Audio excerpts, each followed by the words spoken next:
Part 3, Chapter 13 of Anna Karenina by Leo Tolstoy. Translated by Nathan Haskell Doyle.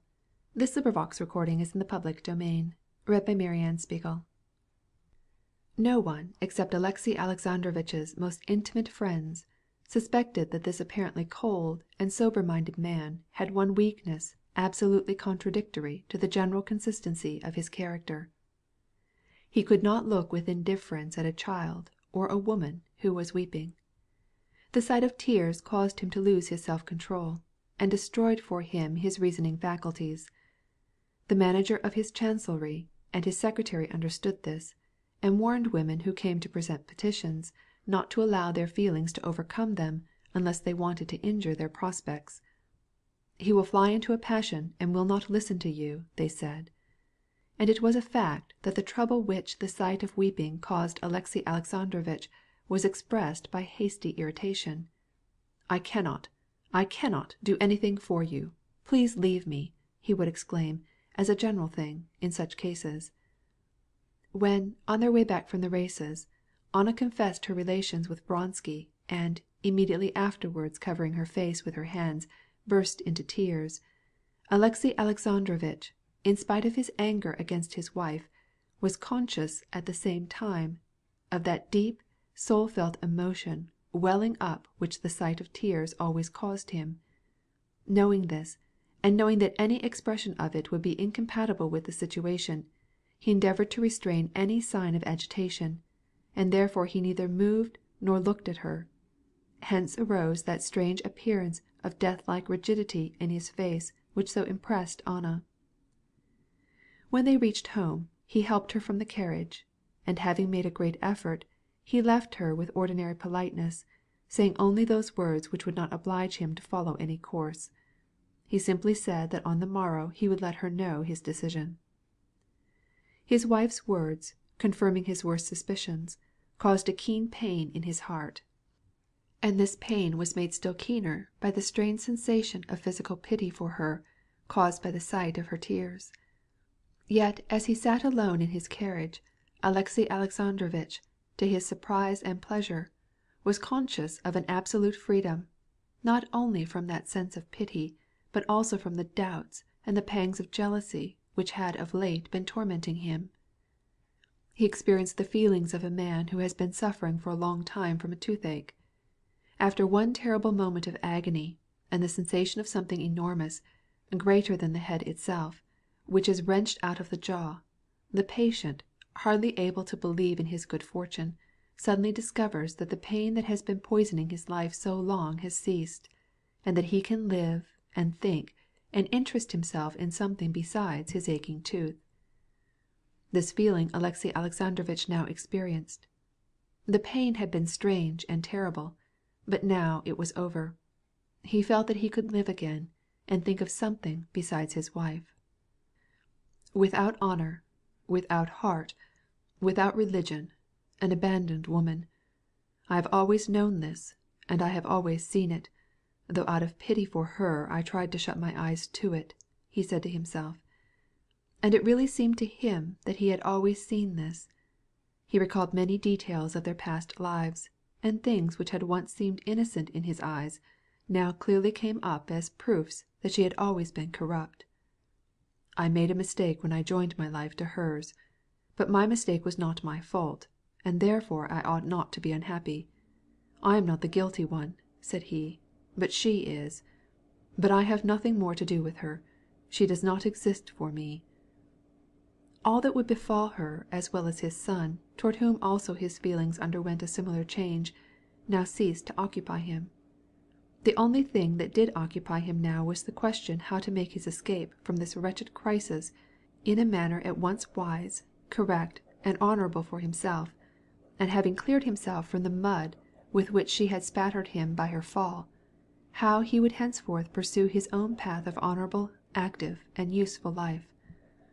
Must I make myself wretched because a wretched woman has committed a crime? All I want is to find the best way out from this situation to which she has brought me, and I will find it, he added, getting more and more indignant. I am not the first, nor the last. And not speaking of the historical examples, beginning with La Belle Helene of Menelaus, which had recently been brought to all their memories by Offenbach's opera. Alexey Alexandrovitch went over in his mind a whole series of contemporary episodes, where husbands of the highest position had been obliged to mourn the faithlessness of their wives.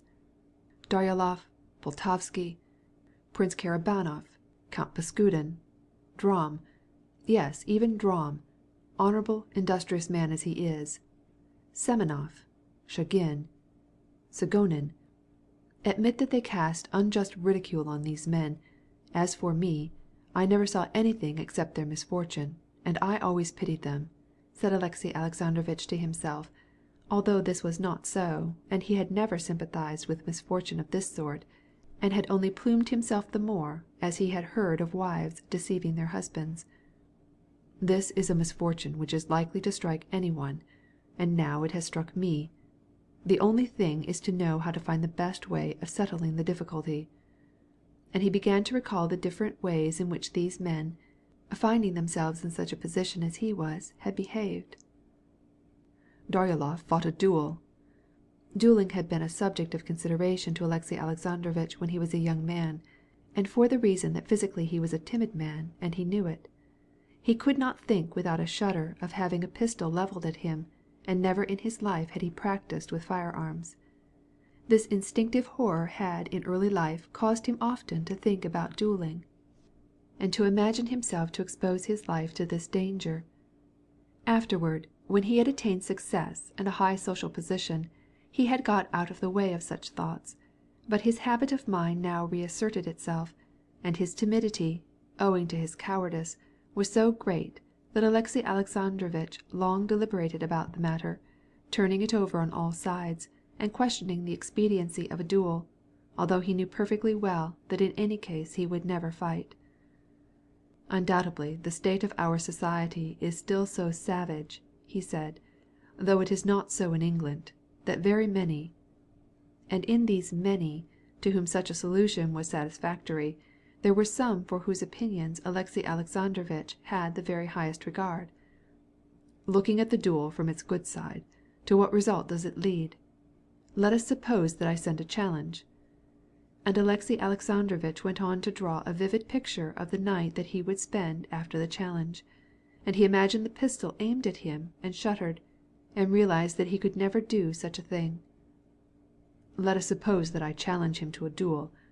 Let us suppose that I learn how to shoot, he forced himself to think. That I am standing, that I pull the trigger, he said to himself, shutting his eyes, and it happens that I kill him. He shook his head, to drive away these absurd notions. What sense would there be in causing a man's death, in order to settle my relations to a sinful woman and her son? Even then I should have to decide what I ought to do with her. But suppose, and this is vastly more likely to happen, that I am the one killed or wounded. I, an innocent man, the victim, killed or wounded? Still more absurd.